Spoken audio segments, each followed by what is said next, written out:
Good morning to all. Today class we have to start the Fermat's principle for the stationary time. Okay. So first we have to go with the statement of Fermat's principle. So what is Fermat's principle? Fermat's principle states that when a ray of light traveling from one point to another point, see, when a ray of light traveling from one point to another point will transfer the pointer and which compare all the neighboring point and which compare all the neighboring points. So the time required should be minimum, maximum or stationary. It means that, see here, let us consider 2 point A and B. Okay, see, when a ray of light traveling from one point to another point, see, it having the many paths like this. This is a one path and second path and third path and this is a fourth path. So just consider this is a T1 path and this is T2 and this is a T3 and this is T4 path. Means when a ray of light traveling from one point to another point, it having a many path, but here first path, second, third, fourth. But the light ray travels travels in many paths, but it only chosen which path having the least time. Means which path having the least time. So according to four paths, which one having the least time? This one are T3. So T3 having the least time. So this is nothing but what? Fermat's principle. Fermat's principle means it states that when a ray of light traveling from one path to another path, it only chosen those path having the least time. Means minimum time. It only chosen those path having the least time. That is nothing but what? Fermat's principle. Okay. See, this Fermat's principle also known as the least time principle. Least time principle.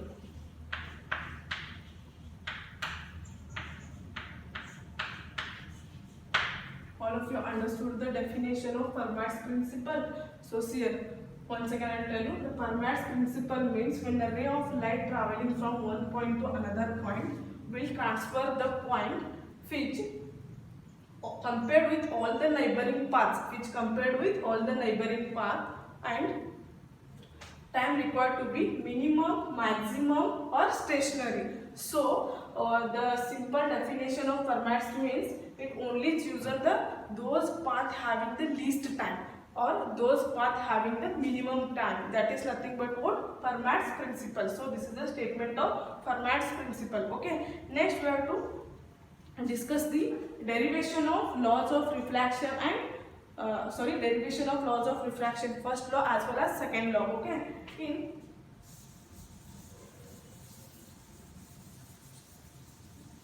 I already told you what is the reflection and what are the laws of reflection. Okay, but today we have to discuss how the laws of refraction should be verified. So first thing is first law of reflection. First law of reflection.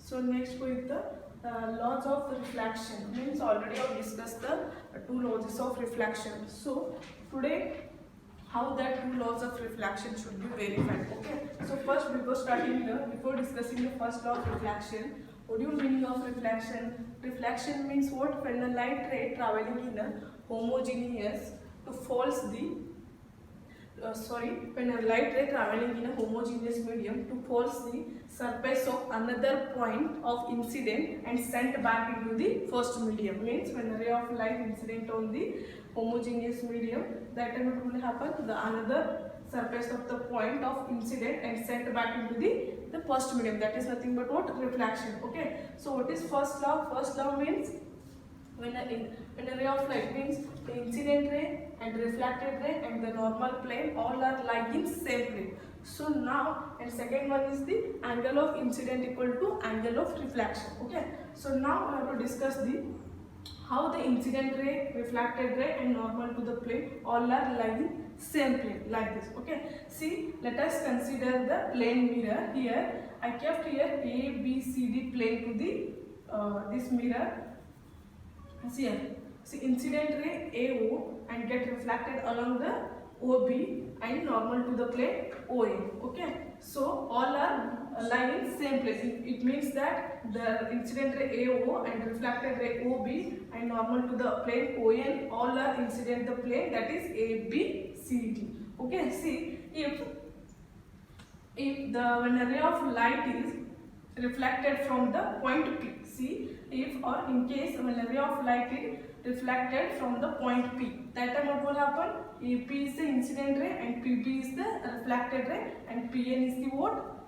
Normal to the plane. So this shows again as the Fermat's principle. It means that here AP is greater than OA and PB is greater than OB.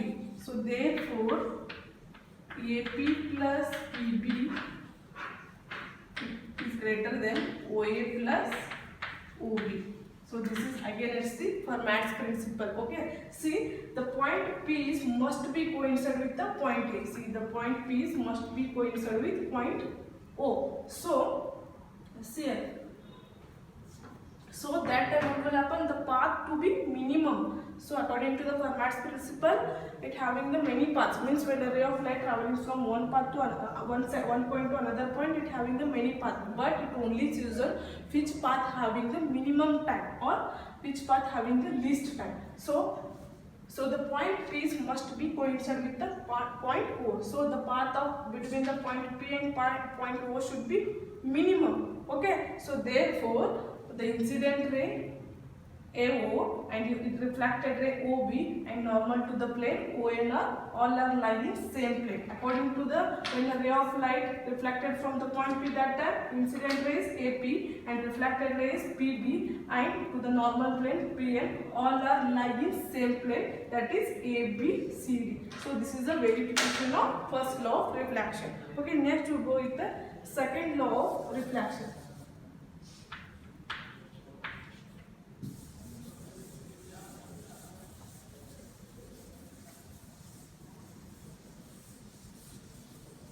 By using one simple derivation, we have to verify the second law of reflection, that is angle of incident equal to angle of reflection. Okay.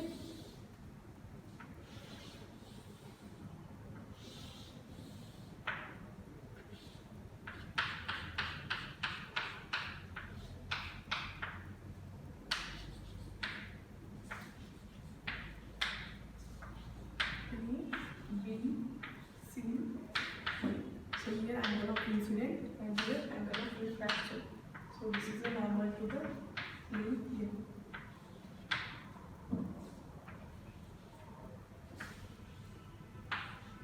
X and this is Y.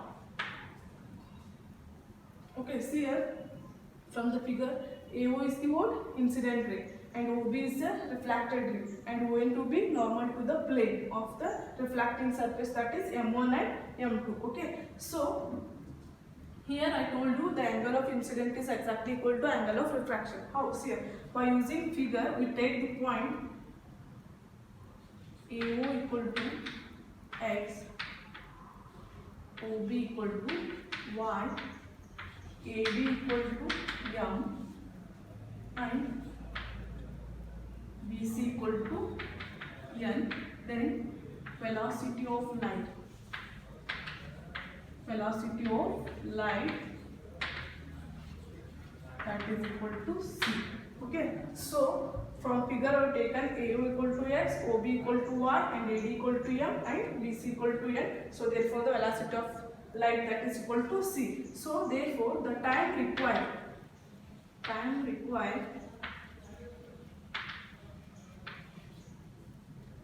that is T equal to what? X plus Y divided by C. So this is the equation number 1. So the time required to the X plus Y divided by C. So this is the equation number 1. Okay. So the triangle of AOB. So that is equal to here. if angle is here, so this is the opposite side and this is the hypotenuse and this is the adjacent. So see here I written the triangle of AOD. Which one is opposite? Because angle is here, so this is the opposite side and this is the adjacent and this is the hypotenuse. Okay, so the angle, see here, AO by AO divided by AD. So your AO is nothing but what? AO, hypotenuse, and AD is adjacent. So, but the value of AO is X and AD is M. So, therefore, the triangle of AOD equal to hypotenuse by adjacent. Okay, so hypotenuse by adjacent. It means that, can I write secant equal to X by M, or it can be written like this, X equal to M into secant. So this is equation number 2. How the secant will become here. So angle is here. So opposite of this angle is, this is opposite side and this is the hypotenuse and this is the adjacent. Okay. So the triangle of AOD means AO by AD. So AO is nothing but what? Hypotenuse, and AD is nothing but what? Adjacent. So value of hypotenuse is, that is X, and here M. So what is the meaning of hypotenuse by adjacent? That is the secant. So according to the angle here, I is there now, so that's why I have taken secant equal to X by M. So you can also written like this, X equal to M into secant. So this is the equation number 2. So similarly,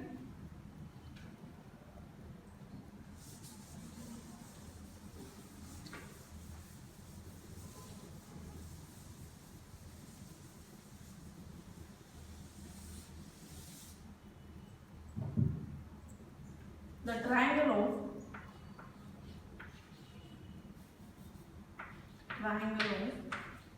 BOC, the triangle of BOC.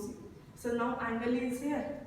So this is the opposite, adjacent, and this is hypotenuse. Okay, see here. So angle of BOC. So therefore, BO divided by BC. So BO means what? Hypotenuse, and BC means what? Adjacent. So BO, value of BO is Y, and this is value of BC is N. So here also hypotenuse by adjacent is nothing but what? Sec R, because the angle is here R. Okay, see here, equal to sec R equal to Y by N. You can also write like this, N equal to, Y equal to N into sec R. Okay, so this is the equation number 3. Previously I read the equation number 1, that is T equal to X plus Y by C. So you have to put the values of equation 2 and equation 3. Here I mentioned the value of X and here value of Y. So these two X and Y value you have to put in equation number 1. What is that equation number 1? T equal to X plus Y by C. So what is the value of X? That is M sec I plus N sec R. So divided by C.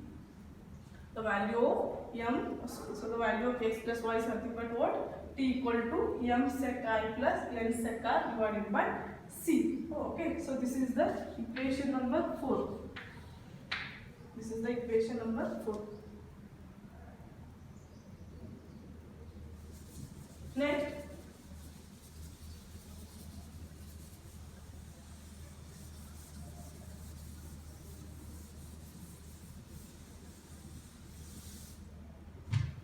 see here in case if the point O is shifted like this, suppose in first case if the point O should be here, but after that if in case the point O should be shifted like this,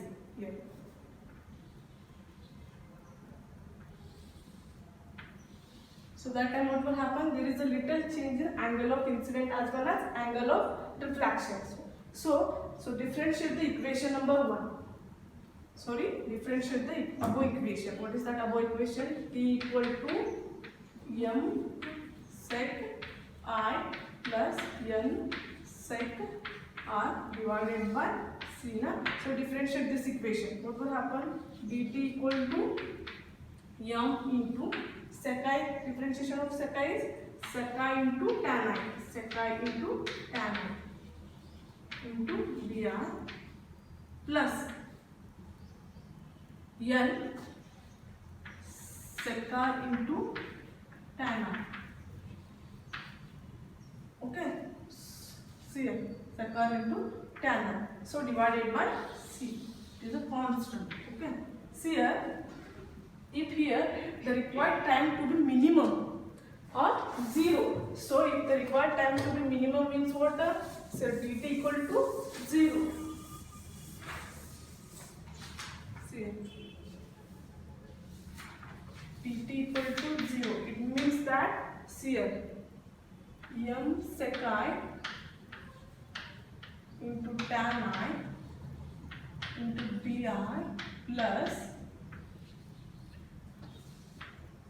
n sec r into tan r dr. Okay, so dt equal to 0 means what? 1 by, so that is divided by c equal to 0, because if the time required to be minimum, so therefore the dt equal to 0. So therefore m sec I into tan I plus tan I into di plus n sec r into tan r into dr, that is equal to 0. If c is in a denominator, so it goes with the numerator. That time what will happen? C goes to numerator, this is a 0. So the remaining value should be m sec I tan I into di equal to minus of n sec r into tan r into dr. So this is the equation number 5. M sec I into tan I di equal to minus of n sec r into tan r into dr. Okay, see here, whatever it may be the point O,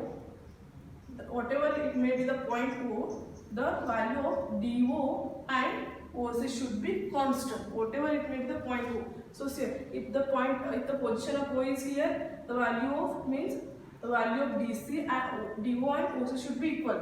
If the O should be here, that time also the value of DO and OC should be similar. So the whatever may be the value of O, the point DO, whatever may be the point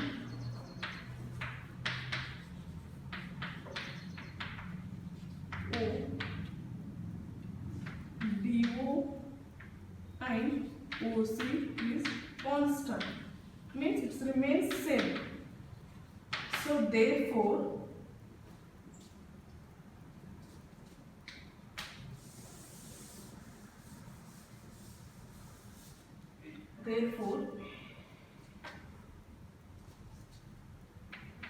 DO equal to m tan I and OC equal to m tan I. It means whatever may be the position of or point of O, the DO and OC is constant, or DO plus OC equal to constant. Okay, so that time what will happen? The value of DO is m tan I and value of OC is m tan I. How it came here? DO here. So DO means what? To take DO equal to opposite by adjacent. So what is the value of opposite? It remains same, that is DO by AD. Okay, so DO remains same. AD means what? M. So opposite by adjacent is nothing but what? Tan I. So can I write like this? DO equal to M into tan I. So that is the value of dy equal to m into tan. And similarly,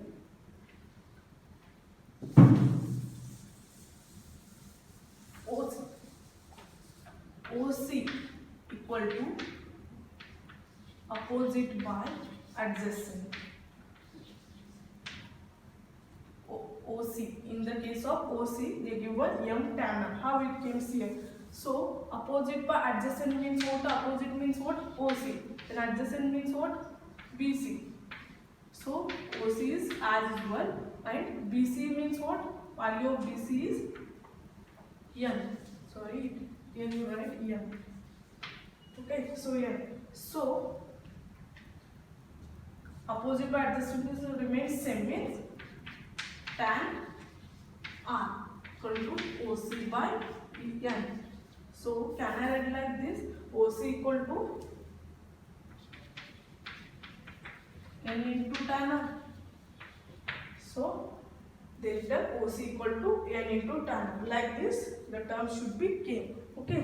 See here, you all know that is whatever it may be the point of O, DO plus OC equal to constant. Then you can add that term DO plus OC. M tan I plus n tan r equal to 0 or equal to constant. Okay. So this is the equation number 6. Differentiate the above equation. So m differentiation of tan I is sec square I into di plus n into sec square r equal to 0, or you can write like this m sec square I di equal to minus of n sec square r dr. So this is the equation number 7. So dividing the equation number 7 and 3, dividing the equation number, so it's 7 and here this is a 5 equation. So divided in the equation 7 and 5 we get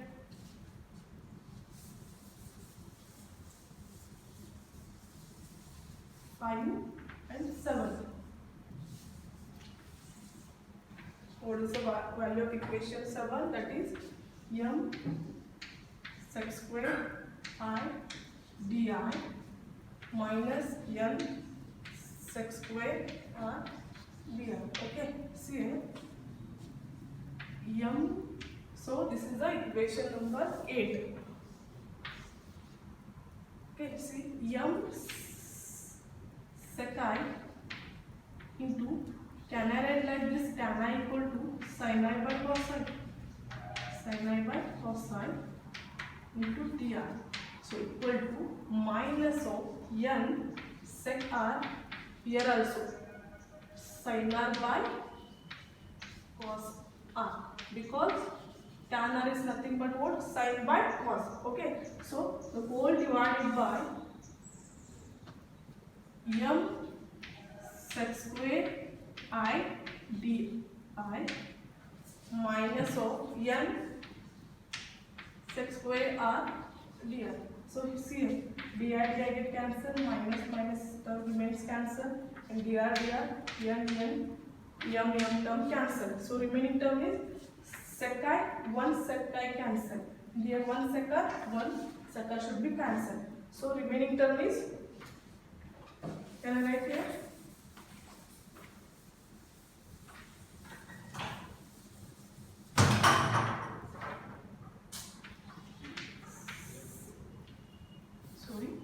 Sin I